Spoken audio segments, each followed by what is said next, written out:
You ever have one of those days where life grabs you by the throat before you even know what's happening? That's exactly what happened to me, though I wasn't on land when it started.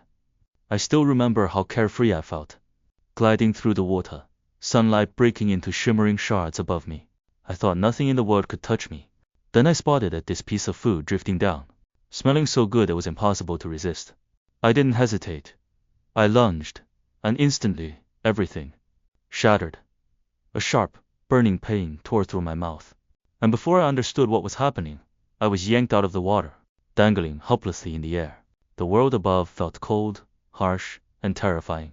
I was tossed into a bucket, surrounded by the desperate flapping of other fish. In that moment, all I felt was despair, pure, suffocating despair. My mouth throbbed. The betrayal stung even worse. How could something that smelled so good hide so much cruelty? I honestly thought, this is it. This is how I die. The person carrying the bucket started walking home, humming like nothing in the world was wrong. But then, out of nowhere, he tripped.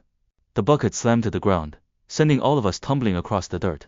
The other fish flopped frantically, desperately fighting for life.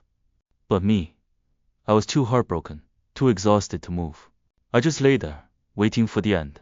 The person scooped up the jumping fish, one by one, and because I stayed still, he didn't notice me. Just like that tie was left behind on the side of the road. Minutes passed. My body dried out. My vision blurred. I could feel everything fading. And right when I thought my story was over, cold water blasted down from the sky. A watering truck rolled by, spraying the roadside plants. The water rushed over me, lifting me just enough to slide down into a shallow ditch. And that small stream carried me all the way back to the river. I lived. Somehow, I lived. When I finally calmed down, my teacher who's guided me through life's rough spots listened to me recount the whole ordeal. Then he smiled gently and shared the kind of clarity I desperately needed.